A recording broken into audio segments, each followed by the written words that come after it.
여러분 안녕하십니까? JTBC 아침 뉴스입니다. 전북은 오늘 아침 전주 영하 2.5도 등 영하 10.5도에서 영하 2.5도를 보이고 있습니다. 오늘은 대체로 맑겠고 낮 기온은 영상 6도에서 9도로 어제보다 2도가량 높겠습니다. 남원에는 건조주의보가 내려져 화재 예방에 주의가 필요합니다. 주말인 내일까지 낮 기온은 평년보다 높지만 밤부터는 서해안에 눈발이 날리겠습니다.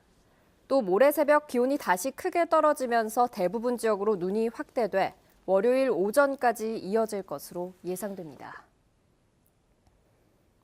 병든 소를 도축해 팔아온 일당이 경찰에 붙잡혔습니다. 손질된 고기들은 음식점과 정육점에 팔려나갔는데 일반 한우와 섞여 소비자 식탁에 올랐습니다. 오정현 기자입니다. 소를 실은 트럭. 한참을 달리더니 어느 축산 농가에 멈춰섭니다. 잠시 뒤 잠복하던 경찰이 들이닥치고 채 도축이 끝나지 않은 암소 사체가 아등기고 이미 손질이 끝난 소고기도 발견됩니다. 불법 밀도축 현장입니다. 퇴비와 분뇨더미 옆에서 비위생적으로 불법으로 이루어진 것도 문제인데 더 큰 문제는 이곳에서 도축된 소들이 바로 병들고 다친 소였다는 점입니다. 도축업자 53살 황모 씨 등 일당은 병들어 폐기 처분을 앞둔 소들을 30만 원에서 60만 원 헐값에 사들여 불법 도축해왔습니다. 경찰 수사로 드러난 것만 1년 동안 10여 마리. 손질된 고기는 시중가의 반값에 팔려나갔는데 정육점과 음식점 측은 건강한 소가 아니란 걸 알면서도 사들였습니다. 문제의 고기는 일반 한우와 섞여 소비자 식탁에 올랐습니다. 정상 도축이 이루어지려면 일단은 소가 기립을 해야 됩니다. 소가 말라 있고 또 콧물을 흘리고 있고 또 어떤 것은 기립을 못 해가지고 쓰러져 있고 죽기 전에 밀도축을 하는 겁니다. 경찰은 도축업자 황 씨 등 2명을 구속하고 음식점 주인 등 13명을 불구속 입건했습니다. 또 소고기 수요가 급증하는 명절을 앞둔 만큼 최근 불법 도축이 더 있을 것으로 보고 수사를 확대하고 있습니다. JTBC 뉴스 오정현입니다. 전주의 한 아파트에서 일가족 3명이 쓰러진 채 발견돼 병원으로 옮겨졌지만 모두 숨졌습니다. 가스에 중독돼 변을 당한 것으로 추정되고 있습니다. 이승환 기자입니다. 79살 A씨 부부와 손자인 25살 B씨가 집에서 쓰러진 채 발견된 것은 어제 오후 6시 40분쯤. A씨 며느리가 아무리 문을 두드려도 기척이 없자 119에 신고해 강제로 문을 열고 들어간 뒤였습니다. 이따가 연락이 안 된 그 할머니가 병원 갔다 오면 퇴원하신다고 그랬는데 연락이 다 안 된다고. 경찰에 따르면 70대 노부부의 집에 손자인 B씨가 할머니를 돌보기 위해 찾았다가 변을 당한 것으로 알려졌습니다. 할머니가 오늘 퇴원을 했어요. 잘못된 할머니가 일을 하니까 손님이 되는 거야. 119 구조대는 출동 당시 현관 입구에서부터 가스 냄새가 났다고 말했습니다. 처음에 왔을 때는 문 열고 다니까 가스 냄새가 좀 나더라고요. 그 방에 할머니하고 할아버지하고 손자하고 이렇게 다 의식이 없는 상태로. A씨 등 3명은 인근 병원으로 옮겨졌지만 결국 숨졌습니다. 경찰은 정확한 사고 경위를 조사하는 한편 국과수에 부검을 의뢰할 예정입니다. JTBC 뉴스 이승환입니다. 2010년 이후 발생한 전북의 집단 지하수 오염 사고는 강원도에 이어 2번째로 많습니다. 지하수 음용을 자제하고 상수도 공급을 늘리는 게 시급해졌습니다. 김철 기자입니다. 지난해 12월 완주의 한 병원에서 지하수가 오염돼 19명의 A형 간염 환자가 발생했습니다. 지하수 오염에 따른 전북의 집단 환자는 2013년에 133명, 2011년에는 118명이 집계되기도 했습니다. 2010년 이후 집단 지하수 오염 실태를 보면 강원도가 5건으로 가장 많고 전북은 그 다음인 3건으로 나타나 두 지역이 수인성 전염병에 취약했습니다. 지하수는 끓여 먹더라도 불안합니다. 끓인다면 생명체인 미생물을 없앨 수는 있지만 몸에 해로운 유기물질, 무기물질은 줄이거나 없앨 수 없기 때문에 가능하면 수돗물을 드시는 게 건강을 위해서 더 적합하다고 볼 수 있겠습니다. 약수터를 비롯한 지하수의 수질 검사를 강화하더라도 오염 사고를 막는 해법이 될 수 없습니다. 근본적인 대책은 지하수 음용을 피하고 수돗물 공급을 늘리는 것뿐입니다. 지방상수도나 광역상수도의 신규 보급은 국가예산 70%, 시군비 30%로 구성돼 있습니다. 이에 따라 국가예산을 확보하는 게 사업의 성패를 가를 것으로 보입니다. 전북의 수돗물 보급률은 6개 시 지역의 경우 98.4%로 높지만 8개 군 지역은 83.3%로 낮습니다.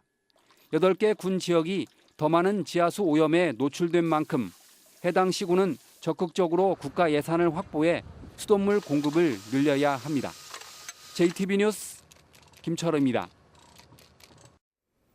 민족 최대 명절인 설이 일주일 앞으로 다가왔는데요. 임금을 제때 받지 못한 많은 근로자들의 한숨이 깊어지고 있습니다. 전북의 체불 임금은 430억 원이 넘습니다. 나금동 기자가 보도합니다. 일용직 근로자로 일해 80대 어머니를 부양하고 있는 48살 신모 씨. 한 달간 일한 임금 170여만 원을 받지 못해 곧 있을 설을 맞기가 두렵습니다. 하루 벌어서 하루 먹고 사는 사람들이 대다수거든요. 다들 지금 명절 설라고 지금 임금을 받아야 되는데 처리하는 기간이 너무 길기 때문에 명절 세기가 참 힘들어요. 건설 현장에서 10년 넘게 일한 근로자 38살 문대영 씨는 이런 일이 비일비재하다고 말합니다. 이런 일들이 항상 발생하면 항상 피해를 보는 건 근로자들이고 항상 이런 일이 생기면 법대로 해라, 뭐 기다려라, 항상 기다리라고 하니까 거기 있으면 또 구정이잖아요. 지난해 말 기준 전북 근로자의 체불 임금은 437억 원가량으로 1년 전과 비슷합니다.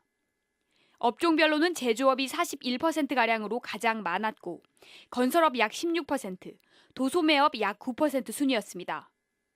지역별로는 군산조선소 폐쇄에 따른 군산 지역의 문제가 가장 심각해 체불 금액이 1년 전보다 15%가량 늘어난 150여억 원에 달했습니다. 고용노동부는 설 전까지 임금 체불 청산을 위한 집중지도 활동을 벌이고 있습니다. 신고 사건을 접수하고 이렇게 처리하기엔 시간이 걸리기 때문에 연락이 들어오면은 과장 책임하에 기동반을 운영해서 현장에 직접 나가가지고 이제 체불이 해결될 수 있도록. 설 연휴를 앞둔 근로자들이 정당한 노동의 대가를 받을 수 있도록 적극적인 대책이 필요합니다. JTB 뉴스 나금동입니다. 익산시가 요즘 신청사 문제 때문에 시끄럽습니다. 시작부터 익산시의회와 충돌을 빚은 데다 사업비 논란까지 불거지고 있습니다. 김진형 기자입니다. 지은 지 40년이 넘은 익산시청 건물입니다. 낡고 오래돼 안전진단 결과 D등급 판정을 받았습니다. 익산시가 오는 2020년까지 낡은 청사를 헐고 새 건물을 짓기로 결정했습니다. 공사비는 480억 원가량 들 것으로 추산되고 있습니다. 공사는 한국토지주택공사가 맡기로 했습니다. 그러나 신청사 건립을 놓고 익산시와 익산시의회가 정면으로 충돌하고 있습니다. 익산시가 지난달 신청사 추진을 위한 전담 조직을 신설하겠다며 행정기구 설치 조례안을 의회에 상정했습니다. LH와 협상과 시민 의견 수렴 등 필요한 절차를 밟기 위해 필요하다는 판단에서입니다. 그러나 익산시의회는 막대한 예산이 소요되는 신청사 건립에 구체적인 계획도 제시하지 않은 채 전담 조직을 먼저 꾸리는 것은 받아들일 수 없다며 보류했습니다. 청사에 대한 구체적인 소요 경비라든가 최소한의 아웃라인이라도 설명이 돼야 우리가 그런 것이 이해가 돼서 LH와 협상하라고 조직 개편을 승인해 주는 거 아니냐. 익산시의 신청사 건립에 정부 지원이 없어 재정 부담 논란도 일고 있습니다. 익산시는 시 소유 부동산을 LH에 넘겨 공사비를 상계하는 방안을 검토하고 있지만 자체 예산을 투입할 수밖에 없어 재정 부담은 피할 수 없을 것으로 보입니다. JTB 뉴스 김진영입니다. 오늘 개막하는 평창 동계올림픽에서 전북 출신 김아랑이 올림픽 2연패에 도전하는데요. 이번 주말 500m와 3000m에서 첫 경기에 나섭니다. 전북현대 역시 다음 주 홈에서 아시아 챔피언스리그 첫 경기를 갖습니다. 정원익 기자입니다. 평창 동계올림픽에 전북 출신으로는 모두 5명의 선수들이 출전합니다. 이 가운데 메달이 가장 유력한 건 쇼트트랙 김아랑입니다. 4년 전 소치올림픽 3000m에서 금메달을 딴 김아랑은 이번 대회에서 2연패에 도전합니다. 이번 주말 500m와 3000m 예선을 시작으로 다음 주부터는 1500m와 1000m 경기에 잇따라 출전합니다. 선수 폭행 파문으로 가라앉은 분위기를 끌어올리는 것이 최대 관건이 될 것으로 예상됩니다. 애들 심리적으로도 좀 많이 다독거려서 지금 많이 팀 분위기도 많이 좋아졌고요. 또 시합이 다가오면서부터는 애들이 또 경기에 집중하다 보니까 그러는 거에 좀 동요는 좀 더 줄어든 것 같아요. 전북현대가 2년 만에 아시아 축구 정상 탈환에 나섭니다. 전북은 다음 주 화요일 홈에서 일본 가시와 레이솔과 아시아 챔피언스리그 첫 경기를 갖습니다. 지난 가시와 레이솔과의 전적이 약세였기 때문에 더욱 만반의 준비와 최선의 노력을 다하고 있고요. 올 시즌은 굉장히 강력한 라인업이 구성되어 있기 때문에 가시와 레이솔을 비롯해 홍콩 킥치, 중국 텐진과 함께 2주에 속한 전북은 3, 4월에도 잇따라 홈 경기를 치릅니다. 아시아 챔피언스리그 예선은 모두 32팀이 출전해 오는 4월까지 이어집니다. JTB 뉴스 정원익입니다. 완주군은 오늘 개막하는 평창 동계올림픽을 주민들이 참관할 수 있도록 입장권을 지원합니다. 남원시는 설 명절을 앞두고 온누리 상품권의 구입 한도와 할인율을 늘려 판매하고 있습니다. 주혜인 기자입니다. 완주군이 체육인과 소외계층 등을 위해 평창올림픽과 패럴림픽 입장권 350여 장을 구입했습니다. 해당 주민들은 동계올림픽 루지 종목과 패럴림픽 아이스하키 경기를 관람할 예정입니다. 동계올림픽의 현장감을 직접 몸으로 체험하는 기회가 되고 아울러 성공적인 동계올림픽 개최가 되길 바랍니다. 남원시는 설 명절을 맞아 이달 한 달 동안 온누리 상품권의 구입 한도를 30만 원에서 50만 원으로 상향했습니다. 또 연휴 전날인 14일까지 상품권을 살 경우 할인율도 5%에서 10%로 높이기로 했습니다. 온누리 상품권 구매 촉진을 적극 추진하여 전통시장 이용률을 높이고 소비를 진작시켜 지역 경제를 활성화시켜 나가겠습니다. 1월에 1년치 자동차세를 한꺼번에 내면 10%를 할인해주는 연납 할인 제도가 갈수록 높은 호응을 얻고 있습니다. 임실군은 연납 할인제로 징수한 자동차세가 2016년 10억에서 지난해 15억, 올해는 17억 1천만 원으로 증가했다고 밝혔습니다. 장수군은 구청사에 CCTV 통합 관제센터를 설치하고 관리를 일원화하기로 했습니다. 올해 말까지 이 사업이 완료되면 사건, 사고는 물론 재난재해에 한층 신속하게 대처할 수 있을 것으로 보입니다. JTB 뉴스 주혜인입니다. 군산해양경찰서는 불법 유통된 기름 1,000만 리터를 판매한 혐의로 선박 주유업체 대표 57살 이모 씨 등 2명을 구속했습니다.